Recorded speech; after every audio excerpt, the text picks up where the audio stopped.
प्रिय बच्चों, 9th और 10th वाले दोनों विभाग को कि आज हम लोग अपना शुरू कर रहे हैं इंग्लिश ग्रामर से और इसका टॉपिक जो है वो रहेगा प्रेजेंट इंडेफिनिट टेंस। इसी पर हम लोग चर्चा करेंगे और इसी के संदर्भ में हम जानने की जो है पूरी प्रयास या कोशिश करेंगे। सबसे पहले हम इसके परिप्रेक्ष्य में अगर चलेंगे तो पहला स्टेप यही होता है पहचान। कैसे हम पहचान करेंगे कि हाँ वास्तव में जिस हम वर्जन को जो है स्टार्ट कर रहे हैं, जो वर्जन अनुवाद हमारे सामने है वह किससे बिलोंग करता है। तो पहचान ही सबसे इंपॉर्टेंट होता है कि पहचान क्या होता है। तो जब प्रेजेंट इंडेफिनिट को हम टेकअप करते हैं या अडॉप्ट करते हैं तो इसका पहचान यही होता है कि वाक्य के अंत में या क्रिया में के अंत में जो है ता है, ती है, ते हैं,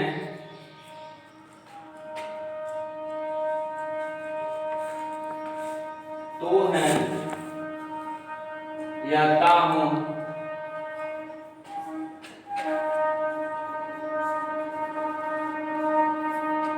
यही इसका सीधा पहचान होता है कि वाक्य में ता है, ती है, ते हैं, तो हूं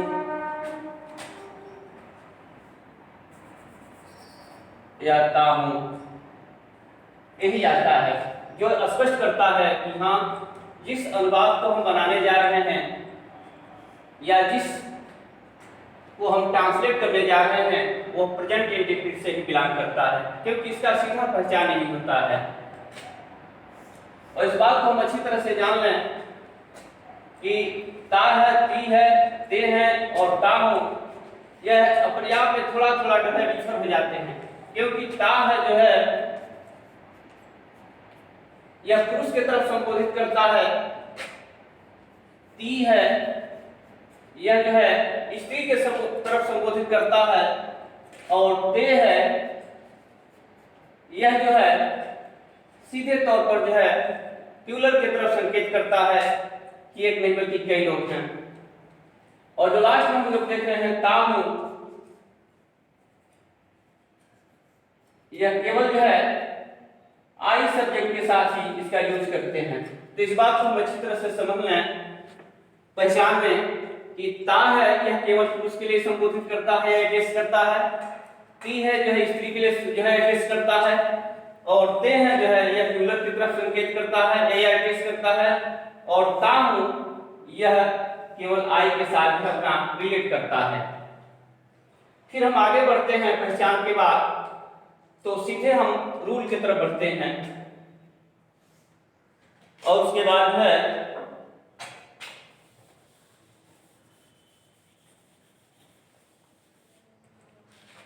सीधे तौर पर हम आ जाते हैं अफर्मेटिव की तरफ।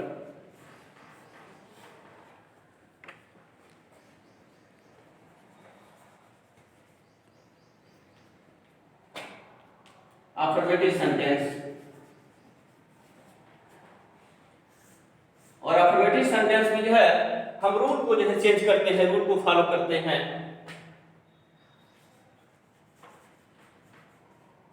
अगर रूल नंबर 1 को हम चेंज करते हैं या परसीव करते हैं, इसमें यही होता है कि जब आपका सब्जेक्ट सिंगुलर की तरफ संकेत करता है, जैसे सिंगुलर सब्जेक्ट आपके हैं ही है, सी है, ईट है, राम है या सीता, जब इस तरह के सब्जेक्ट होते हैं तो इसका तो यही होता है कि एक वचन सब्जेक्ट के साथ मेन वर्ब का जो फर्स्ट फॉर्म होता है उसमें हम मेन वर्ब के फर्स्ट फॉर्म में यस या यस हम जोड़ देते हैं। जैसे इसका फार्मूला को अगर हम फॉलो करते हैं या चेंज करते हैं तो सबसे पहले आपका हो जाता है सब्जेक्ट और सब्जेक्ट के बाद जो है मेन वर्ब और मेन वर्ब के फर्स्ट फॉर्म में हम यस या यस जोड़ देते हैं और लास्ट में जो है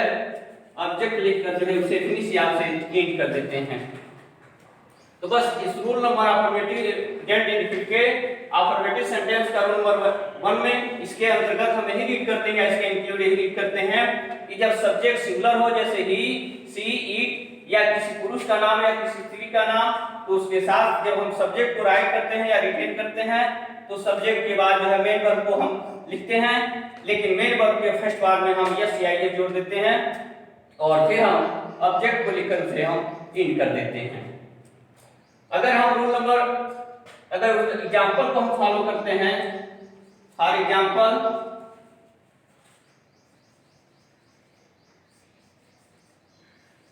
तो जैसे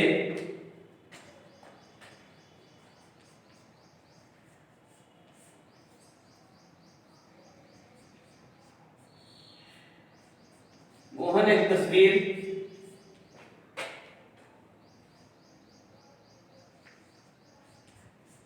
छत पर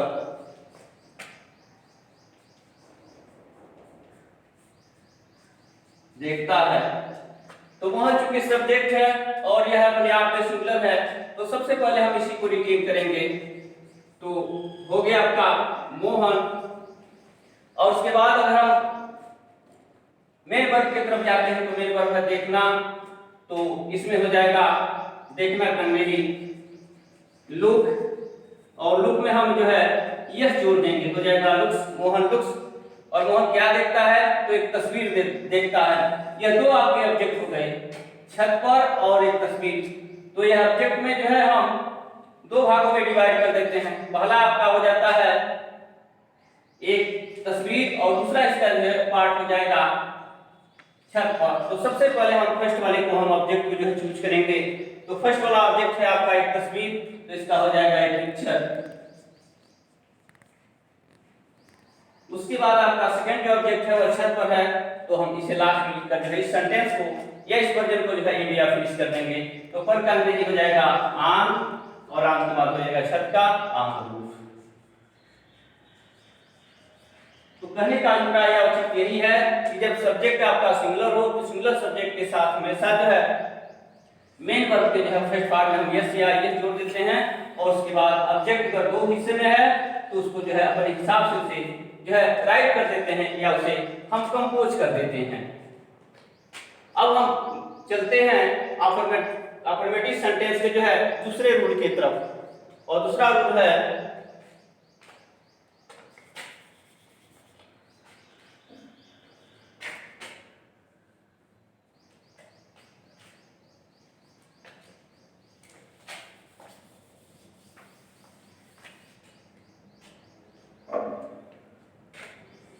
जब आपके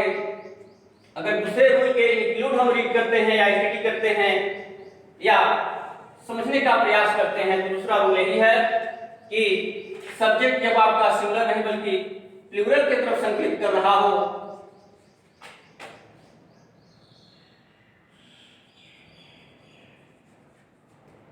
तो प्लूरल नंबर आपका है आई, बी, दे और यू। तो ये आपके प्लूरल सब्जेक्ट हो गए। तो अभी इसके पहले हम लोग रीड किए हैं कि सिंगुलर सब्जेक्ट क्या होता है, और उसके संदर्भ में हम लोग रीड किए हैं, और उसके बाद दूसरा जो हम अगर हम स्टडी करते हैं या रीड करते हैं रूल, तो है प्लूरल नंबर। तो प्लूरल नंबर में सब्जेक्ट कौन कौन आते हैं, तो आ जाता है आई, वी, दे और यू। अब इसके संदर्भ में फिर हम रीड करते हैं, इसके कंटेक्स्ट में यह होता है कि जब आपका सब्जेक्ट सिंगुलर है बल्कि प्लूरल की तरफ इंडिकेट कर रहा हो या इंडिकेशन कर रहा हो, तो इसमें सब्जेक्ट सबसे बिफोर हम राइट कर देते हैं, और सब्जेक्ट लिखने के बाद जो है हम फिर जो है मेन वर्ब को चूज करते हैं, और चूज करने के बाद उसे कंपोज कर देते हैं या रिटेन कर देते हैं। लेकिन फर्क या डिफर यही होता है, इसमें जब मेन वर्ब को हम राइट करते हैं तो इसमें मुख्य क्रिया के फर्स्ट फॉर्म में यस या यस को हम किसी भी तरह से नहीं जोड़ते हैं, बल्कि यह खत्म रहता है। केवल सब्जेक्ट और सब्जेक्ट के बाद जो है मेन वर्ब का जो है फर्स्ट फॉर्म रहता है, फर्स्ट फॉर्म, और लास्ट में फिर हम ऑब्जेक्ट को लिख देते हैं, और ऑब्जेक्ट को लिखने के बाद फिर इस सेंटेंस या इस अनुवाद को या इस वर्जन को जो है हम इन कर देते हैं। अगर एग्जांपल को हम फेस करते हैं या इसे चूज करते हैं, जैसे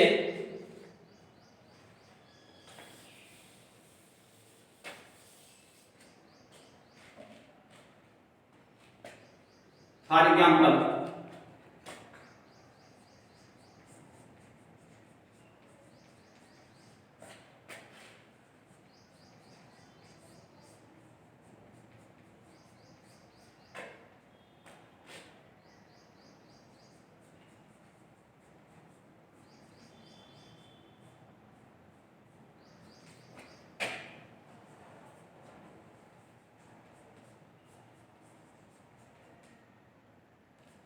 जैसे हम सब एक हॉकी मैच मैदान में खेलते हैं तो सबसे पहले हम सब्जेक्ट को चूज करेंगे। तो सब्जेक्ट आपका हो गया हम सब एक हॉकी मैच एक मैदान में, यह आपका ऑब्जेक्ट हो गया, और खेलते हैं, यह आपका मेन वर्ब हो गया। तो फिर जब हम रिटेन की प्रक्रिया या प्रोसेस में हम प्रोसीड होंगे, आगे बढ़ेंगे, तो सबसे पहले हम सबका यानी जो सब्जेक्ट है उसी को हम रिटेन करेंगे। तो हम सबका हो जाएगा आपका वी, और वी कंपोज करने के बाद फिर हम रिटर्न होंगे जो है मेन वर्ब की तरफ। तो मेन वर्ब है खेलते हैं, तो खेलने का हो जाएगा प्ले, और प्ले के बाद फिर हम रिटर्न होंगे जो है ऑब्जेक्ट की तरफ। तो ऑब्जेक्ट के दो हिस्से हैं, फिर आपका एक हॉकी मैच जो है पहला हिस्सा हो गया, और मैदान में जो है यह दूसरा या सेकंड हिस्सा हो गया। तो पहले हम जो है फर्स्ट वाले पार्ट को जो है चूज करेंगे, एक हॉकी मैच। एक हॉकी मैच का हो जाएगा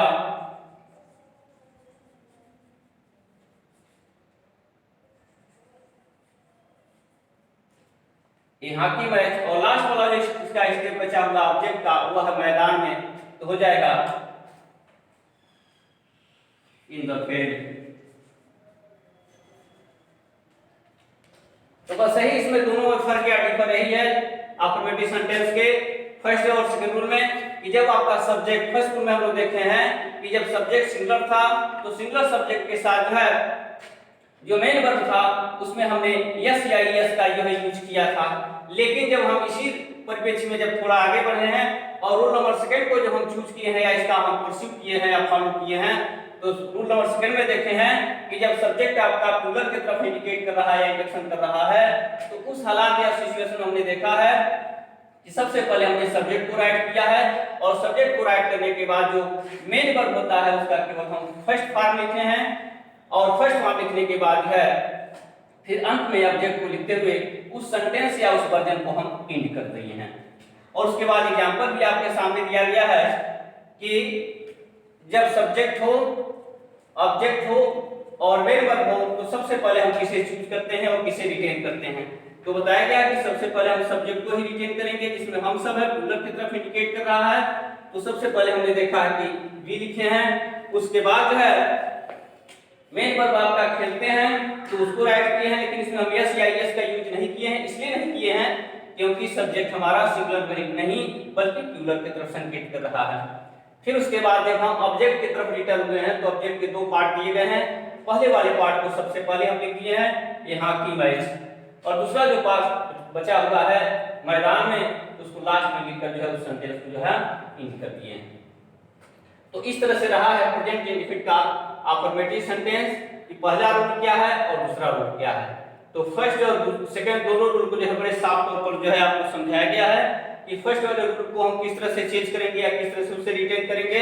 अगर दूसरा जो है रूल है तो उसको हम किस तरह से रिटेन करेंगे, कहां किसका यूज करेंगे, मेन वर्ब के साथ क्या करेंगे, मेन वर्ब के साथ क्या नहीं करेंगे, ये बड़े साफ तौर पर आपको बताया गया है। तो कहने का अभिप्राय या औचित्य यह है कि सब्जेक्ट ऐसा है, पहले आप सब्जेक्ट का चुनाव करिए, चूज करिए, जिस तरह का सब्जेक्ट होगा उसी हिसाब से जो है आप मेन वर्ब का यूज करेंगे। अगर कहीं आपने सब्जेक्ट का चुनाव नहीं किया या सही ढंग से उसका अंडरस्टैंडिंग नहीं किया या सही ढंग से अप्रिशिएट नहीं किया तो फिर यहाँ मिस्टेक होने का जो है पूरी की पूरी जो है कोई गुंजाइश नहीं, बल्कि उसमें अस्पष्टता है कि आप गलत कर देंगे। इसलिए सबसे पहले या सबसे बिफोर आपकी रिस्पांसिबिलिटी यही बनती है कि आप सब्जेक्ट का चुनाव करिए कि सब्जेक्ट सिंगुलर है या प्लूरल है।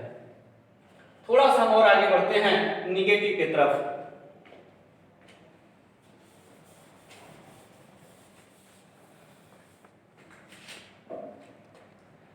और यह रहा है प्रेजेंट इंडेफिनिट का निगेटिव सेंटेंस।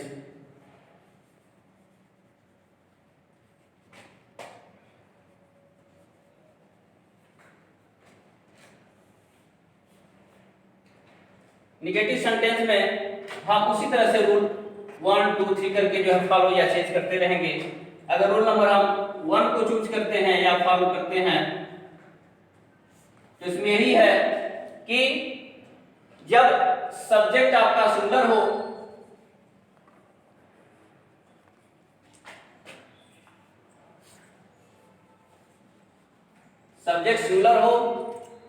और जो निगेटिव वर्ड है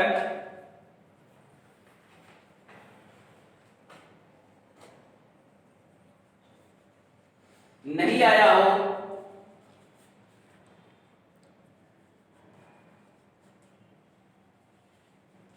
तो ऐसे हालात या सिचुएशन में किस तरह से उस सेंटेंस को जो है मैनेज या प्रोवाइड करेंगे।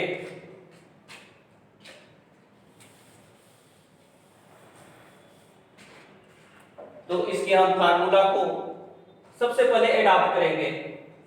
तो इसका यह फार्मूला है कि जब सब्जेक्ट आपका सिंगुलर हो, जैसे पहले बताया गया है सिंगुलर सब्जेक्ट आपका है ही सी इट,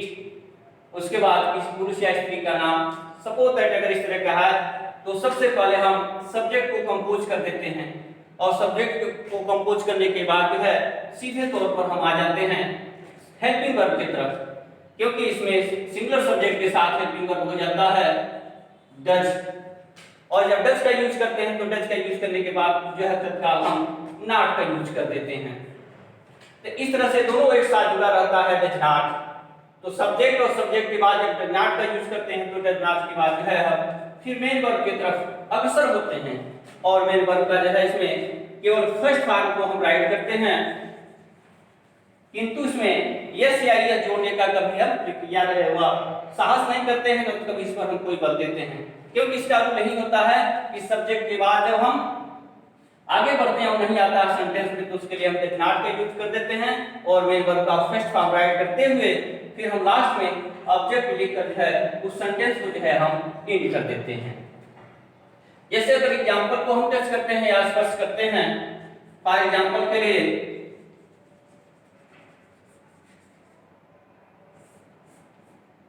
तो सबसे बिफोर हम देखेंगे जैसे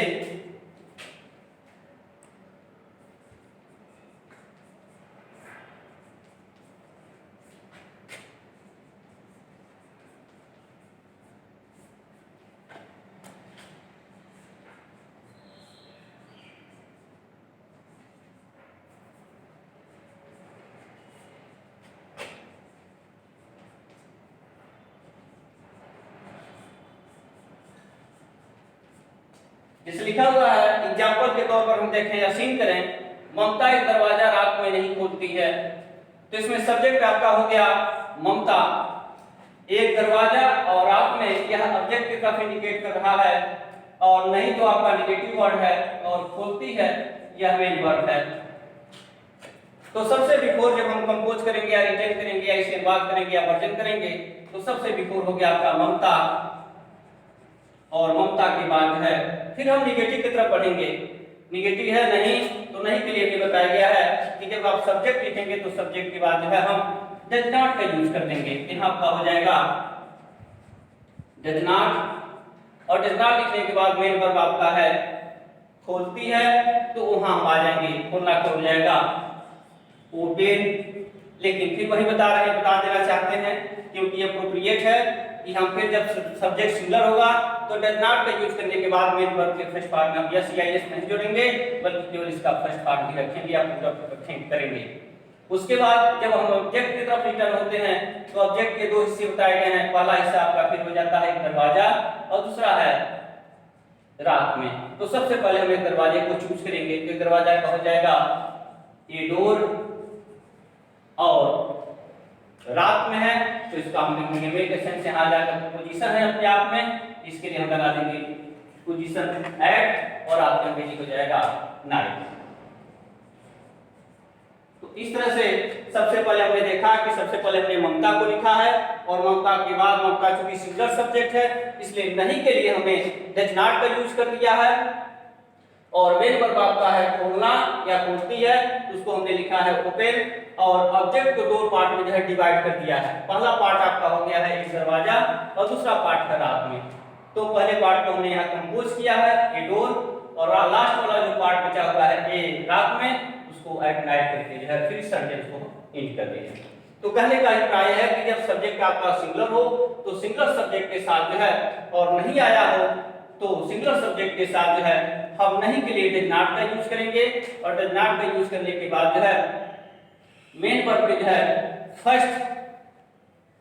केवल फॉर्म लिखेंगे, और फर्स्ट फॉर्म लिखने के बाद जो है लास्ट में ऑब्जेक्ट जो है लिखकर फिर उस सेंटेंस को जो है एंड कर देंगे या फिनिश कर देंगे। इस तरह से निगेटिव सेंटेंस का जो है रूल नंबर फर्स्ट हो गया। एक रूल को और हम चेंज करते हैं, और वह है आपका सेकंड।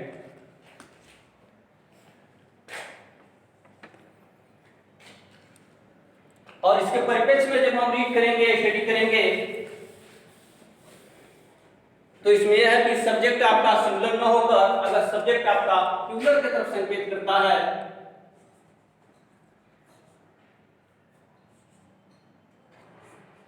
प्लूरल सब्जेक्ट हो, तो प्लूरल सब्जेक्ट के साथ जैसे पहले भी हम पढ़ चुके हैं आई वी दे जो है आपका,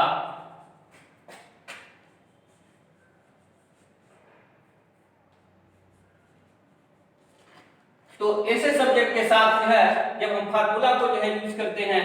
तो इसका ये होता है कि सबसे पहले हम सब्जेक्ट को लिख देते हैं, और सब्जेक्ट लिखने के बाद नहीं के लिए जैसे पहले हम पढ़े हैं नहीं, तो नहीं के लिए जो है हम यहाँ डैश का यूज न करके बल्कि हम डू का यूज कर देते हैं। जब सब्जेक्ट आपका प्लूरल होता है तो उसके साथ हेल्पिंग वर्ब जो है प्रेजेंट इंडेफिनिट के नेगेटिव में जो है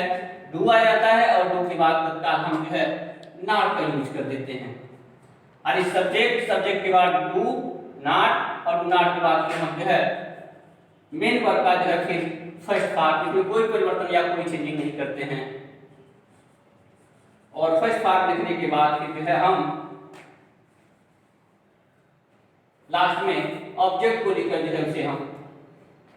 फिनिश कर देते हैं। जैसे एग्जांपल को अगर हम देखें इसका,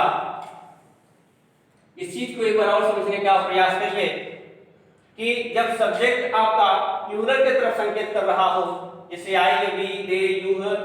और फिर नहीं आया है सेंटेंस में, तो नहीं के लिए हम जो है सीधे तौर पर जो है डू नॉट का प्रयोग करेंगे। यानी सबसे बिफोर हम लिख देंगे सब्जेक्ट के बाद लिखेंगे डू नॉट, और डू नॉट के बाद जो है मेन वर्ब का फर्स्ट फॉर्म राइट करेंगे, और राइट करने के बाद अंत में हम ऑब्जेक्ट को जैसे ही राइट करेंगे या कंपोज करेंगे, फिर उसके बाद उसे हम एंड कर देंगे। जैसे एग्जांपल को अगर हम टेस्ट करते हैं या अडॉप्ट करते हैं,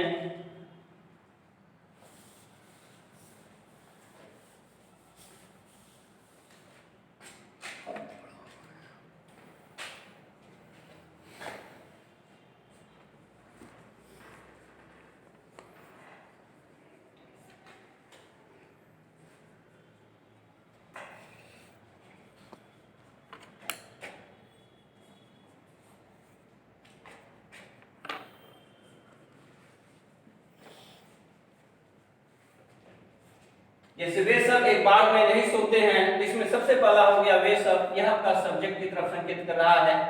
एक बाग में यह आपका ऑब्जेक्ट हो गया, नहीं आपका नेगेटिव हो गया, और सोते हैं यह आपका जो है मेन वर्ब हो गया। तो अगर हम इसे बनाने के जो है चेष्टा में लगे हुए हैं, तो सबसे पहले हम बनाएंगे सब्जेक्ट को चूज करेंगे। तो सब्जेक्ट है आपका वे सब का अंग्रेजी हो जाएगा आपका दे, और दे लिखने के बाद फिर आप जो है नहीं की तरफ बढ़ेंगे, तो नहीं के लिए जैसे ऊपर भी बताया गया है कि नहीं के लिए आप लिख देंगे do not, they do not. उसके बाद है क्रिया, इसमें अगर हम पढ़ते हैं क्रिया की तरफ पढ़ते हैं, क्रिया है सोते हैं, तो सोना का हो जाएगा आपका sleep, they do not sleep. उसके बाद इसमें केवल एक ही ऑब्जेक्ट है, वो है आपका एक बाग में, तो लास्ट में इसे हम राइट करेंगे, और राइट करने के बाद फिर इस एग्जांपल को या इस बात को फिर हम एंड कर देंगे। तो मैं करके सबसे बिफोर राइट करेंगे, जिसमें हो जाएगा मैं का इन, और इनके बाद हो गया ए, और बाग का अंग्रेजी हो जाएगा गार्डन। अर्थात कहने का अभिप्राय यह है कि सबसे पहले हमने सब्जेक्ट को चूज किया है, और सब्जेक्ट को चूज करने के बाद फिर हम डू नॉट को यूज किया है जो नहीं की तरफ संकेत कर रहा है। फिर उसके बाद मेन वर्ब की तरफ हम लोग बढ़े हैं, तो मेन वर्ब आपका है सोना, तो उसको लिख दिया गया है स्लीप, और ऑब्जेक्ट चूंकि इसमें नहीं बताया गया है एक बार में, तो इस बार का हो गया इन ए गार्डन। इस तरह से यह सेंटेंस यह अनुवाद जो अपने आप में जो है फिनिश हो जाता है। तो कहने का मतलब फर्क यही है कि नहीं दोनों में आया है, सिंगुलर में भी और प्लूरल में भी। तो सिंगुलर में हमने देखा है कि सिंगुलर में जो है डज नॉट का यूज किया गया था, लेकिन जब सब्जेक्ट ने आपका प्लूरल की तरफ संकेत किया है तो यहाँ हम डज नॉट का प्रयोग नहीं बल्कि हमने डू नॉट का प्रयोग किया है। तो इसी के परिप्रेक्ष्य में जो है हम थोड़ा सा और आगे बढ़ते हैं कि अगर सेंटेंस में जो है कभी नहीं आता है तो फिर उसके लिए हम क्या करेंगे।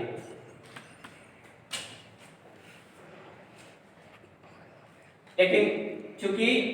हालात या समय को देखते हुए इसी पर हम एंड करते हैं और फिर आगे जो है इसके आगे वाला जो है हिस्सा यानी नेगेटिव का जो दूसरा है तीसरा है और फोर्थ है उसको हम रीड करेंगे और फिर उसके बाद समय पाते हुए फिर आगे हम लोग जो है स्टडी करेंगे।